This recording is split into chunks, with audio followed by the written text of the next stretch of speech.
then your reps will just be limited during the game, and you'll find out the hard way. So either bust your butt during the week, or you won't even see the field during the weekend. With all the injuries that TCU has had, I mean, how tough is it to try to look at game film and try to plan for them because you don't know what exactly they can throw out there because of all those injuries they've had? Most definitely. I don't feel like it's that difficult. I feel like they're not going to change up too much. They have a scheme that they stick with, and it's been evident throughout the entire season. Going through the film. Of course, you see people go down due to injuries, but they had their number called upon, just like we had people here. Whoever got hurt had their number called upon. So it's not much. It's not much of a difference.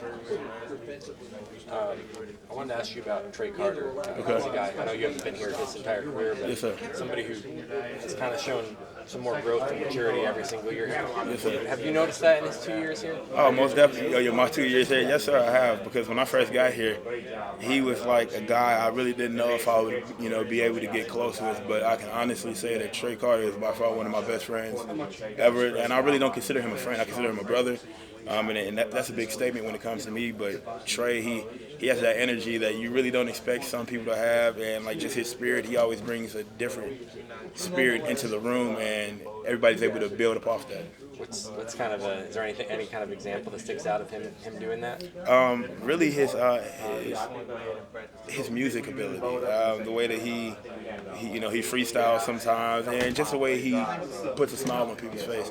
And I do the same thing, but in different ways. But it's just he has his own certain skill set that he brings, and we all are able to observe it and feed off of it. When does he freestyle? Almost every day, to be honest with you. We all kind of do. Myself, Jordan, Jarrell, a couple other guys, some linebackers, but it's all just fun and games. But it helps brighten the mood of everybody else, especially at times when you may not want to do certain things, but you see your teammates doing it, so you just follow suit. What is Thanksgiving like here as a player? What do you guys usually do? Last year, my family came down because we had a home game, so we did Thanksgiving in my apartment. This year's going to be kind of different because we're going to Fort Worth, I believe. Yeah. I'm sorry, not too familiar with Texas, but yeah, so we're going to Fort Worth, so I'm going to have to try to find a teammate to see if I can go to either Tulsa or KC, or just do something at Stillwater with a couple other teammates who are staying here in the city. Thanks, Enoch. Thank you. Yes, sir.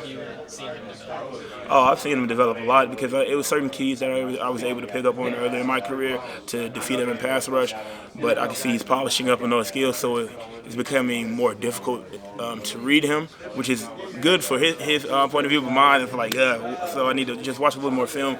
But Rye, he's that unsung hero, in my opinion, because he's not a person that really talks often, but you see his talk through his actions, and that's what really stands out when I look at Rye. Kind of nice to see him have the success that he had Saturday. Oh, most definitely, because I know there's a lot of chatter going on about the offensive line, especially at the center position, but he stepped up, he put the team on his back, and everybody followed suit. Yes, sir.